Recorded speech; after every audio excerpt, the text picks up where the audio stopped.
জয় জগন্নাথ। আজকে তোমাদের বলবো ভগবান জগন্নাথ দেব স্নানযাত্রার দিনকে কেন গজবেশ ধারণ করে। স্নানযাত্রা অর্থাৎ জগন্নাথ দেবের আবির্ভাব তিথি, আর সেই দিন ভগবান জগন্নাথ দেবকে গজবেশে সাজানো হয়, তাও আবার তার ভক্তের মনোবাঞ্ছা পূর্ণ করার জন্য। এই কাহিনীটি শুনলে তোমরা বুঝতে পারবে ভগবান জগন্নাথ দেব কতটা করুণাময় এবং বাঞ্ছাকল্পতরু। বাঞ্ছাকল্পতরু মানে হলো ভক্তের মনোবাঞ্ছা পূর্ণ করে। কর্ণাটকের কানিয়ারি নামে একটি গ্রাম ছিল, সেখানে বাস করত এক ব্যক্তি গণপতি ভট্ট। উনি ছিলেন ব্রাহ্মণ এবং অত্যন্ত সৎ ব্যক্তি। তো উনি একদিন শাস্ত্র পড়ছিলেন। উনি না শাস্ত্র পড়তে অনেক ভালোবাসতেন, অনেক শাস্ত্র পড়তেনও। তো শাস্ত্র পড়তে পড়তে ব্রহ্মপুরাণে লেখা রয়েছে, উনি দেখছেন যে পুরীতে, যে শ্রীক্ষেত্র পুরীধাম নীলাচলে, সেখানে না পরম ব্রহ্ম থাকেন। আর সেই পরম ব্রহ্মের যে দর্শন করেন তাকে আর এই কষ্টের দুনিয়াতে বা এই জন্ম মৃত্যুর দুনিয়াতে থাকতে হয় না, তার সাথে সাথেই মুক্তি লাভ হয়। তো কথাটা শুনে উনি এতটাই প্রভাবিত হলেন, তো উনি ভাবলেন যে এই যে আমরা যে সংসারে আছি, স্ত্রী পুত্র, তো সব নিজের, ঠিক আছে, কিন্তু যতদিন আমার এই শরীর থাকবে ততদিন এগুলো নিজের, কিন্তু যখন আমার এই শরীর থাকবে না, কেউ আর আপন থাকবে না। এমনকি কি হয়, বাচ্চারা বড় হলে অনেক সময় বাবা আমাকে বৃদ্ধাশ্রমেও দিয়ে আসে, তাই না? তো উনি ভাবলেন একমাত্র ভগবানই সাথে থাকবেন। আর আমি যে জন্ম নিয়েছি পৃথিবীতে, সেটা তো ভগবানের ভজন করার জন্যে। কত জন্ম পরে মানব জন্ম পাওয়া যায়, তো সেই জন্মটা আমি বৃথা হারিয়ে ফেলবো, আমি ভগবানের দর্শন করব না? তো উনি না অনেক ভেতরে আকুল বিকল এরকম হচ্ছে যে না, আমি ভগবানের দর্শন করতে যাব। তো কিছুদিন পরে উনি ভেবেই নিল যে না, আমি ভগবানের দর্শন করতে যাব সেই পুরীধামে। তো উনি বেরিয়েও পড়লেন। তো যেতে যেতে পথে ওনার অনেক যখন খিদে পেত, কখনো ভিক্ষে করে খেত, কখনো আবার জল খেয়ে খিদে মেটাতো। তো যেতে যেতে উনি পৌঁছালেন 18 নালায়। তো শাস্ত্রে লেখা রয়েছে 18 নালা হলো যে 18 নালার দর্শন করে সেটা হলো পুরীধামে যাওয়ার প্রথম মুখ, ঠিক আছে? তো যে 18 নালা দর্শন করে তাকে আর যমের দর্শন করতে হয় না। তো উনি সেই 18 নালাটা ভালো করে জায়গাটা দর্শন করলেন, তারপরে রওনা দিলেন পুরীর মন্দিরের উদ্দেশ্যে। তো যেতে যেতে কিছু দূর পর গিয়ে দেখছে কিছু যাত্রী ফিরছে, ঠিক আছে? তো তাদের মুখে না অত্যন্ত আনন্দের ভাব, অত্যন্ত প্রসন্ন, যে তখন ভাবছে এত আনন্দ কোথায় থেকে আসছে এরা। তো জিজ্ঞেস করছে, আপনারা কোথায় থেকে আসছেন, কোথায় গেছিলেন? তো সবাই বলছে আমরা নীলাচলে গেছিলাম, পুরীধামে, সেখানে ভগবান জগন্নাথ দেবের নীল মাধবের দর্শন করেছি। তখন বলছে আপনারা কি তাহলে পরম ব্রহ্মের দর্শন করেছেন? বলে হ্যাঁ, আমরা পরম ব্রহ্মের দর্শন করেছি। আর শুধু দর্শনই করিনি, আমরা ওখানে 5 দিন ছিলাম, 5 দিন কাটিয়ে এসেছি, অনেক সুন্দর সুন্দর প্রসাদ খেয়েছি, অনেক আনন্দ করেছি। তো এই বলে ওনারা চলে তো গেলেন, কিন্তু গণপতি ভট্টের মনে একটা প্রশ্ন উদয় হলো। ভাবছেন যে আমি তো শাস্ত্রে পড়েছি যারা পরম ব্রহ্মের দর্শন পায় তাদের আর এই পৃথিবীতে থাকতে হয় না, তারা সাথে সাথে মুক্তি লাভ হয়। তাহলে এরা এমন বলছে কেন? তাহলে কি এরা পরম ব্রহ্মের দর্শন পায়নি?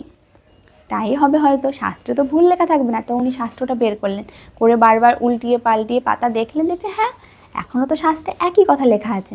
তখন ভাবলেন তারা এরাই হয়তো দর্শন করতে পারেনি। তো কি করলেন, গণপতি ভট্ট রওনা দিলেন আবার। তো যাচ্ছেন, যেতে যেতে না আবার কিছু মানুষ আসছে, তো তারাও সেম, হ্যাঁ, তাদের মুখেও হাসি, আনন্দ করতে করতে আসছে। তো তাদেরকে আবার জিজ্ঞেস করলেন, আচ্ছা আপনারা কোথায় গেছিলেন, আপনারাও কি পরম ব্রহ্মের দর্শন করতে গেছিলেন? তখন ওরা বলছে হ্যাঁ, আমরা তো সেই ভগবানের দর্শন করতে গেছিলাম, ভগবানকে দর্শন করে আসলাম, কি সুন্দর সেই রূপ, কি সুন্দর সেই দর্শন, আপনি যান, আপনিও দর্শন করতে পারবেন। তো তাই বলে তো যাত্রীরা আবার চলে গেল। তখন তার মনে প্রশ্ন হলো যে না, সবাই এক কথা বলছে, তাহলে কি আমিই ভুল? তাহলে শাস্ত্রে যেটা লেখা থাকে বাস্তবে সেটা হয় না? এরকম মনে প্রশ্ন উদয় হচ্ছে। উনি কষ্ট পাচ্ছে, তাহলে আমি গিয়ে কি করব? আমি এত দূর থেকে যে আসলাম জগন্নাথ দেবকে, পরম ব্রহ্মকে দর্শন করব, আমার গিয়ে কি লাভ? আমি যাব না, হ্যাঁ, তো আমি এই দেহ ত্যাগ করে দেবো, এরকম ভাবছে। তো তখন জগন্নাথ দেব তো অন্তর্যামী, উনি যখনই দেখছে ভক্তের মনে এরকম প্রশ্নের উদয় হচ্ছে, উনি কী করেছেন, একটা বৃদ্ধ ব্রাহ্মণের বেশে এসেছেন। তো এসে বলছেন, হে ব্রাহ্মণ, তুমি কোথায় যাচ্ছ? তোমার মুখে এরকম কষ্টের ছায়া কেন? তোমার কি হয়েছে? তোমার কি কোনো মন খারাপ? বলছে হ্যাঁ, আমি সেই কর্ণাটক থেকে ছুটে এসেছি যে পরম ব্রহ্মের দর্শন করব, কিন্তু এখানে এসে তো শুনছি যে এখানে পরম ব্রহ্মের দর্শন করলে তার মুক্তি হয় না। কিন্তু দেখুন শাস্ত্রে তো লেখা রয়েছে যে পরম ব্রহ্মের দর্শন করলে মুক্তি লাভ হয়। তখন উনি বলছে যে হ্যাঁ, পরম ব্রহ্মে দর্শন করলে মুক্তি লাভ হয়, তো তুমি তো ঠিকই শুনেছো, আর এখানে তো রয়েছে পরম ব্রহ্ম। বলছে না, এই দেখেন কিছুক্ষণ আগে আমি যাকেই জিজ্ঞেস করছি সবাই তো ফিরে যাচ্ছে।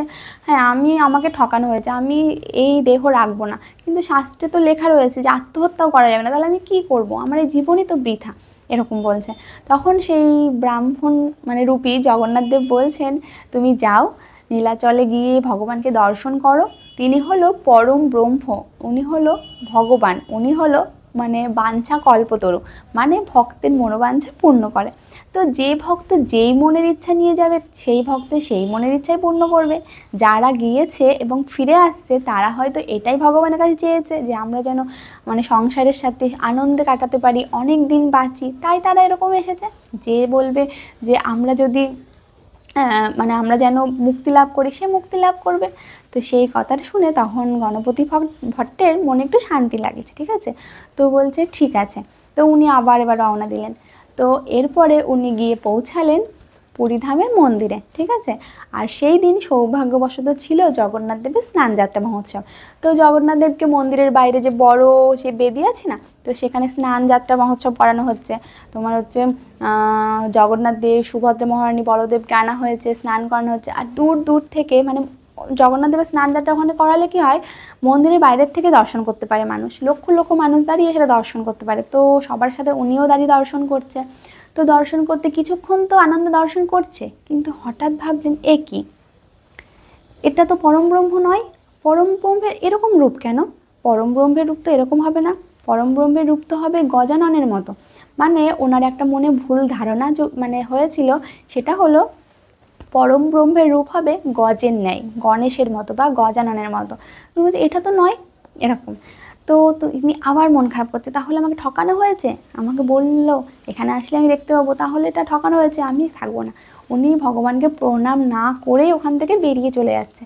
তখন জগন্নাথ দেব রাজার প্রতিনিধিকে স্বপ্নাদেশ করলেন যে হে মুদিরথ, ওনার নাম মুদিরথ, তুমি যাও, গিয়ে তুমি সেই ব্রাহ্মণকে নিয়ে এসো। দেখো উনি ওনার মনের ইচ্ছা পূর্ণ হয়নি বলে, সেই মনের মানে মতো দর্শন আমার পায়নি বলে উনি চলে যাচ্ছে। হ্যাঁ, তুমি যে করেই হোক ওকে বুঝিয়ে নিয়ে আসো। তো সেই মুদিরা তারপরে গেলেন, গিয়ে খুঁজে খুঁজে ওনাকে খুঁজে পেলেন।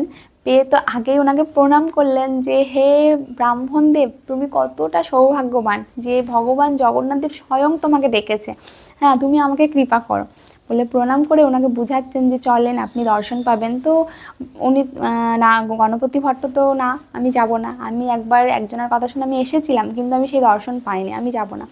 তখন সেই মুদিরাজ বললেন যে তুমি চলো, তুমি দর্শন পাবেই, ভগবান জগন্নাথ দেব যখন তোমাকে ডেকেছে দর্শন পাবে, তুমি চলো। তখন দেখলেন যে না, রাজার প্রতিনিধি এসেছে, তো ওনাকে তো আর বারণ করা যায় না, তো ওনার সাথে গেলেন, ঠিক আছে। তো গিয়ে তখন স্নানযাত্রা শেষ হয়ে যাচ্ছে, ভগবানকে মন্দিরে নিয়ে যাওয়া হয়েছে। তো মন্দিরে গিয়ে যখন গণপতি ভট্ট দর্শন করলেন, হ্যাঁ মানে সে কি সুন্দর রূপ, জগন্নাথ দেব আর বলদেব গণেশের মতো রূপ ধারণ করেছে, ঠিক আছে, গজাননের মতো, এরকম সুর আছে গণেশের মতো, দুটো দাঁত বেরিয়েছে। আর সুভদ্রা মহারানী পদ্মবেশ ধারণ করেছে। তো এত সুন্দর রূপ দেখে উনি মুগ্ধ। উনি তখন সেই ভগবানের চরণে লুটিয়ে পড়লেন যে আমাকে ক্ষমা করবেন, আমি আপনাকে বিশ্বাস করতে পারিনি, হ্যাঁ আপনি অবশ্যই পরম ব্রহ্ম পুরীধামে আছে, হ্যাঁ আমি আপনাকে বিশ্বাস করিনি, আমাকে ক্ষমা করেন। উনি মানে মর্মে কি বলবো, লজ্জায় এরকম। তো তারপরে উনি বললেন যে হ্যাঁ আমি অত্যন্ত মানে সত্যি ভাগ্যবান যে আপনি আমাকে এরকম দর্শন দিলেন, তো আপনি আমার একটা মনের ইচ্ছা পূর্ণ করবেন, বলতে পারেন এটা আমার অনুরোধ যে যতদিন চন্দ্র সূর্য উঠবে ততদিন আপনি স্নানযাত্রার দিনকে এই রূপ ধারণ করবেন আর সবাইকে, সব ভক্তদের এই রূপের দর্শন দেবেন। তো উনি তখন জগন্নাথ দেব বললেন ঠিক আছে। তো সেই রূপ দর্শন করার পরে সেই ওখানে যে আশেপাশে যত ভক্ত ছিল সবাই দেখেছেন যে গণপতি ভট্টের ভেতর থেকে একটা জ্যোতি বেরিয়ে জগন্নাথের ভেতরে বিলীন হয়ে গেলেন, মানে উনি ওখানেই মুক্তি লাভ করলেন। তো শাস্ত্রে এটাও লেখা রয়েছে যে এই গজবেশে যে ভক্তই দর্শন করুক না কেন জগন্নাথ দেবকে, তাকেও এই জন্ম মৃত্যুর পৃথিবীতে আর আসতে হয় না, ঠিক আছে? তবে সেই মন নিয়ে দর্শন করতে হবে, সেই ভালোবাসা, সেই ভক্তি, সেই বিশ্বাস নিয়ে দর্শন করতে হবে, না হলে কোনো দিনই সম্ভব না। তাহলে আমরা কি বুঝলাম? যে ভগবান জগন্নাথ দেবকে কখনোই অবিশ্বাস করা উচিত নয়। ভগবান অবশ্যই আছেন, তিনি অন্তর্যামী।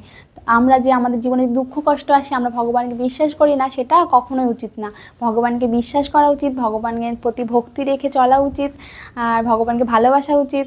তো সবসময় ভক্তি নিয়ে সব কিছু করলে সেটা নিশ্চয়ই হয়। তাই তোমরাও সবাই ভগবানকে ভালোবেসো। সামনেই তো রথযাত্রা, ভগবানের রথযাত্রায় সবাই মানে অনুষ্ঠানে অংশগ্রহণ করো, জগন্নাথের রথের দড়ি ধরে টেনো। কারণ জগন্নাথের কাছে না কোনো মানবিস নেই, ঠিক আছে? যে কোনো সম্প্রদায়ের মানুষ হোক না কেন এই রথযাত্রার দড়ি ধরে টানতে পারবে, তার কৃপা লাভ করতে পারবে। কারণ ভগবান জগন্নাথ দেব এই দিন আসেই তার ভক্তদের কৃপা করার জন্য, ঠিক আছে? তো তোমরা সবাই অংশগ্রহণ করো। আর জগন্নাথ দেবের না কাঁঠাল অত্যন্ত প্রিয়, তো তোমরা যে পারবে জগন্নাথ দেবকে রথে কাঁঠাল ভোগ দিতে পারো, ঠিক আছে? তো জগন্নাথ দেবের এই কাহিনীটা তোমাদের কেমন লাগলো, এই লীলাটা তোমাদের কেমন লাগলো অবশ্যই জানিও। ভালো লাগলে পরের দিনকে আরেকটাও কাহিনী শোনাবো। তো হরে কৃষ্ণ, জয় জগন্নাথ।